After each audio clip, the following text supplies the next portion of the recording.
Jack Ma waa nin dadka intooda badan u yaqaanaan Alibaba. Waa nin ka mid ah dadka ugu taajirsan ee adduunka. Muuqaalka waxaan kaga hadli doonaa taariikh nololeedka kooban ee Jack Ma. Jack Ma waxa uu dhashay 10 Sebtembar 1964. Waa ganacsade reer China ah oo mutawaadic ah. Waana aasaasaha iyo madaxweynaha kooxda Alibaba Group ee ka shaqeysa ganacsiga online-ka. Jack Ma wuxuu ku dhashay magaalada Hangzhou, koonfurta bari ee Shiinaha. Familigiisa waxa uu ka kooban yahay 3 qofood, wiil ka weyn iyo sidoo kale gabar ka yar. Jack Ma markuu ahaa 12 jir wuxuu xiisayn jiray barashada luqadda Ingiriiska, wuxuuna bilaabay inuu tago hoteelada ku yaala magaaladiisa si uu dalxiisayaasha u hago.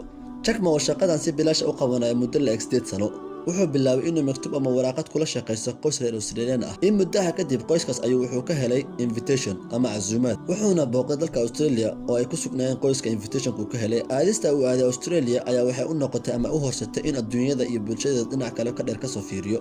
Markii uu yaraa, Jack Ma waxa uu codsiyo badan oo shaqo ah ka dalbaday goobo badan oo ku yaala magaaladiisa, waxaana ka mid ahaa laanta KFC ee magaaladiisa. Waxa uu shaqo codsi ah ka wada gudbiyeen iyagoo ah 24 qofood, 23 qof ka mid ah waa la soo aqbalay.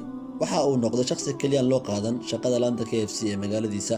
Jack Ma taa kali kuma koobnaan guuldarooyinkiisa nolosha. Imtixaan waliba uu galo ama tijaabo walba uu sameeyo mid ugu horeysay uu ku dhici jiray, waxaana ka mid ahaa imtixaanka uu galay dugsiga hoose kii ugu horeeyay waa uu ku dhacay, sidaas la mid imtixaanka dugsiga dhexena sidoo kale uu ku dhacay. Halka kali kuma koobnaa guuldarooyinkiisa bilowga noloshiisa, sidoo kale markuu damcay inuu jaamacad bilowbo, imtixaankii ugu horeeyay waa uu ku dhacay. Sidoo kale markii uu isku dayay tijaabadii labaadna waa uu ku guuldareystay, markii saddexaad ayuuna ku guuleystay. Markii uu ku guuleystay imtixaanka jaamacadda waxa uu bilaabay inuu barto kulliyadda macallinimada Ingiriiska taa oo yaraantiis xiisayn jiray. Waxa uu qalin jebiyay sanadka markuu ahaa 1988.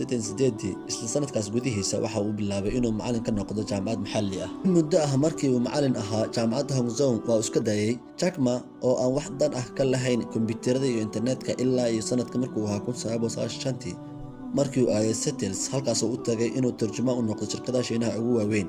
Jack Ma markaas wuxuu gartay muhiimadda ay leedahay internetka, wuxuuna aaday dalka Ameerika kaasoo xilligaas kaga horumarsanaa isticmaalka internetka, halkaasoo in badan ka soo cilmiyeystay isticmaalka internetka. Marka uu ku soo laabtay waddankiisa Shiinaha waxa uu la kulmay aasaasaha Yahoo, Jerry Yang, halkaas oo ay ka bilaabatay saaxiibtinimadooda. Muddo 6 sano kadib, isagoo weli ka dheeraan saaxiibkiisa Jerry Yang oo ahaa aasaasaha Yahoo, Jack Ma oo sameeyay tijaabooyin badan sameynta shirkadda internetka dhexdiisa wax looga iibsan karo. Tijaabooyinkaas fara badan kadib, Jack Ma wuxuu aasaasay website lagu magacaabo China Pages. In muddaha isaga iyo 17 saaxiibihiisa ayay ka wada shaqeynayeen.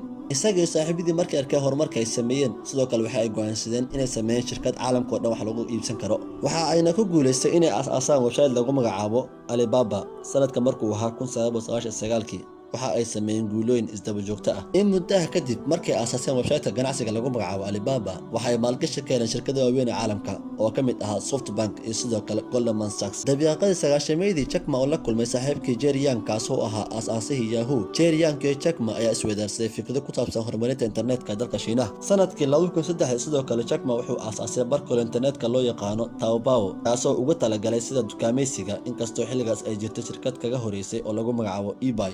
eBay markay arkeen horumarka uu sameeyay website-ka uu aasaasay Jack Ma ee lagu magacaabo Taobao, maamulayaasha eBay ayaa go'aansaday inay iibsadaan shirkadda website-ka lagu magacaabo Taobao, taasoo ay u soo bandhigeen lacago fara badan. Jack Ma ayaa arkay xiisaha ama dalabyada kaga imaanaya shirkadda eBay, taasoo ay doonayeen inay iibsadaan website-ka uu aasaasay ee lagu magacaabo Taobao. Jack Ma markaas ayuu dareemay inay shirkadda salmar ballaaran ay sameynayso, taasoo ka diiday dalabyada ama xiisada ay kaga imaanaya eBay. Saaxiibkii hore Jack Ma iyo sidoo kale ahaa aasaasihii Yahoo ee Jerry Yang ayaa soo bandhigay inuu website-ka ganacsiga ka iibiyo 40% saamiyada Alibaba. Sanadkii 2005 ayuu ka iibiyay 40% saamiyada Alibaba oo kaga iibiyay lacag gaaraysa $1 bilyan.